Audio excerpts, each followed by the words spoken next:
fondée de la création par le gouvernement des brigades d'autodéfense appelées Domon Lady en Peul, qui seront chargées dans un premier temps de se défendre et défendre les populations de leur village ou quartier avant l'intervention des forces de défense et de sécurité.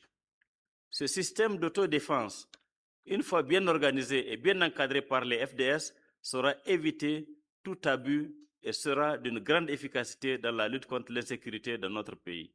Il en est de même pour le système préventif de veille et de garde citoyenne au niveau des grands carrefours de Niamey et des grandes villes de l'intérieur de notre pays.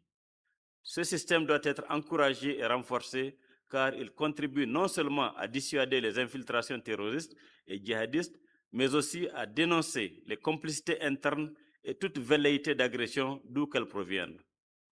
Fervents croyants que nous sommes, les prières collectives, les al-Qunut sur toute l'étendue du territoire national permettent d'implorer la miséricorde de Dieu afin qu'il nous conjure le danger ou le mauvais sort. C'est le lieu de remercier encore une fois nos respectés leaders religieux et coutumiers. Les multiples rencontres entre le CCR et la diaspora témoignent de la volonté du CCR d'intégrer la contribution de la diaspora dans le processus de développement économique et social de notre pays. Au-delà des avancées institutionnelles de la Confédération AES, la refondation doit également se traduire par des progrès tangibles dans les secteurs sociaux. Le Conseil consultatif de la refondation demeure particulièrement attentif aux réformes engagées dans les domaines de l'éducation, de la santé et de la protection sociale qui constituent les fondements du développement humain durable. En matière d'éducation, les recommandations des assises nationales appellent à une transformation profonde de notre système éducatif fondé sur la qualité des apprentissages, la promotion des valeurs citoyennes, le professionnalisme des formations, la valorisation des enseignants et une meilleure articulation entre l'école et les besoins du développement social.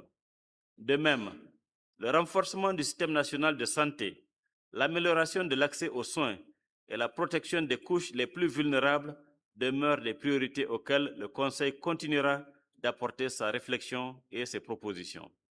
Il convient également de mettre un accent particulier sur la promotion du Made in Niger, à savoir produisons et consommons ce que nous produisons, qui constitue un puissant levier de souveraineté économique et de développement durable. En encourageant la consommation des produits nationaux, notre pays stimulera davantage la production agricole, artisanale, industrielle et textile. Cette dynamique favorisera la structuration des filières de production, de transformation, d'industrialisation et de commercialisation, tout en renforçant la compétitivité de l'économie nationale. Elle contribuera par ailleurs à la création d'emplois décents, à l'amélioration des revenus des populations, à la réduction de la dépendance aux importations et à l'accélération du développement socio-économique de notre pays.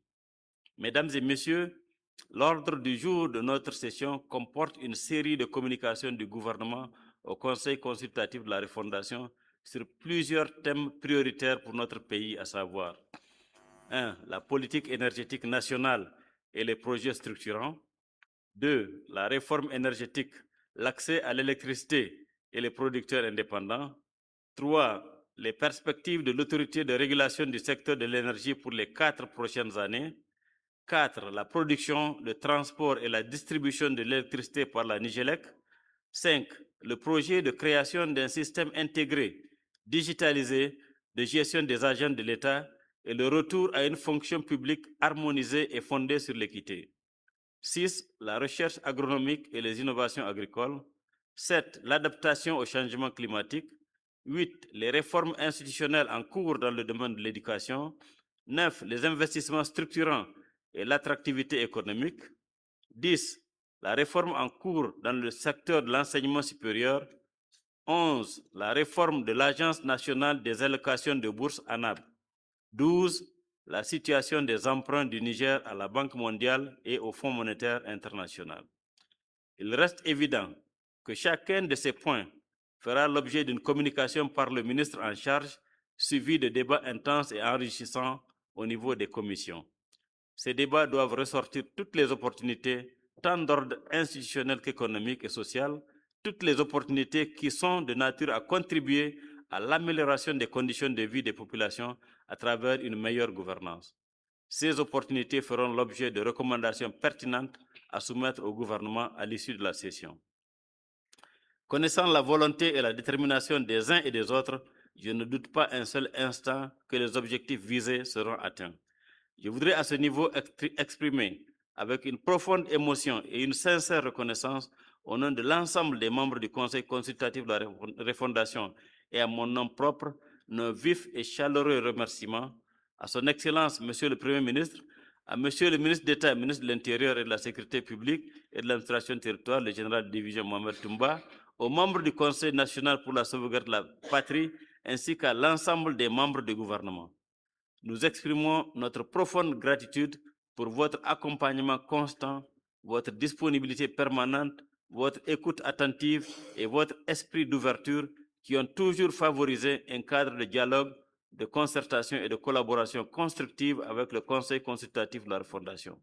Nous saluons particulièrement la haute considération accordée aux avis et recommandations du CCR qui traduisent la contribution de notre institution à l'édification d'une gouvernance participative, à la consolidation de la refondation nationale et à la construction d'un Niger souverain, uni et résilient. Mes chers collègues du bureau, mesdames et messieurs les conseillers, au terme de mon propos, je voudrais, au nom de l'ensemble des membres du Conseil consultatif de la refondation et à mon nom propre, adresser nos sincères remerciements et l'expression de notre profonde reconnaissance à son Excellence, le général d'armée Abdourahmane Tiani, président de la République, chef de l'État, pour la confiance placée en chacune et chacun d'entre nous. Cette confiance constitue à la fois un grand honneur et une lourde responsabilité. Je mesure pleinement la portée de la mission qui nous est confiée, ainsi que les exigences qui s'imposent à nous, individuellement et collectivement, pour être à la hauteur des attentes de notre peuple et des objectifs assignés au Conseil consultatif de la refondation. Mes chers collègues, je voudrais saluer votre engagement, votre sens élevé de la responsabilité, votre esprit de sacrifice et les efforts constants que vous déployez dans l'accomplissement de notre mission commune. Chacune et chacun d'entre vous, à travers son expérience, ses compétences, sa disponibilité et son attachement à notre nation, contribue à donner vie à notre institution et à renforcer son rôle dans le processus de refondation nationale. Je vous renouvelle, chers collègues, ma profonde gratitude pour cette confiance renouvelée, pour l'esprit de solidarité, de fraternité et de cohésion sociale qui nous anime, ainsi que pour la qualité des échanges qui caractérisent notre collaboration. Soyez assurés de ma disponibilité constante à œuvrer ensemble dans un esprit d'écoute, de confiance, de concertation et de respect mutuel afin de poursuivre ensemble l'accomplissement de la noble mission qui nous a été confiée au service de notre pays. La présente session s'ouvre dans un contexte où notre pays poursuit avec détermination un processus de refondation politique, institutionnelle, économique et sociale. Les défis sont nombreux, mais ils constituent également autant d'opportunités de consolider les fondements d'un Niger souverain, uni et résolument tourné vers l'avenir. En tant qu'organe consultatif, le Conseil consultatif de la refondation continuera à assumer pleinement sa mission de réflexion, de proposition et d'accompagnement des politiques publiques dans un esprit d'équité, de responsabilité et de recherche permanente des intérêts supérieurs de la nation. J'invite l'ensemble des conseillers à faire preuve tout au long de ces travaux d'engagement, de rigueur, d'ouverture, de dialogue et de sens élevé de l'intérêt général afin que les avis et recommandations issus de cette session contribuent efficacement à la mise en œuvre des idéaux de la refondation et au bien-être de nos concitoyens. Puisse Allah, dans son infinie miséricorde, guider nos réflexions, inspirer nos décisions et bénir le Niger ainsi que les peuples de la Confédération des États du Sahel. Je souhaite plein succès à nos travaux et déclare ouverte la première session ordinaire du Conseil consultatif de la refondation au titre de l'année 2026. Vive la refondation, vive le CCR, vive le Niger, vive la Confédération AES. Je vous remercie de votre aimable attention.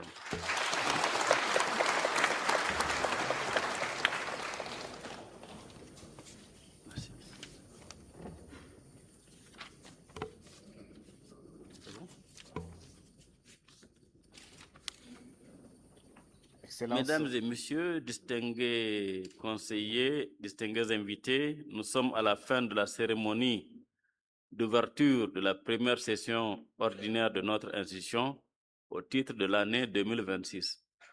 Nous allons suspendre la séance pour permettre aux officiels et aux invités de se retirer après la photo de famille. Les travaux reprendront dans 15 minutes avec l'ordre du jour, l'examen et l'adoption du calendrier des travaux arrêtés par le bureau. La séance est suspendue. Le protocole, veuillez procéder donc. Protocole.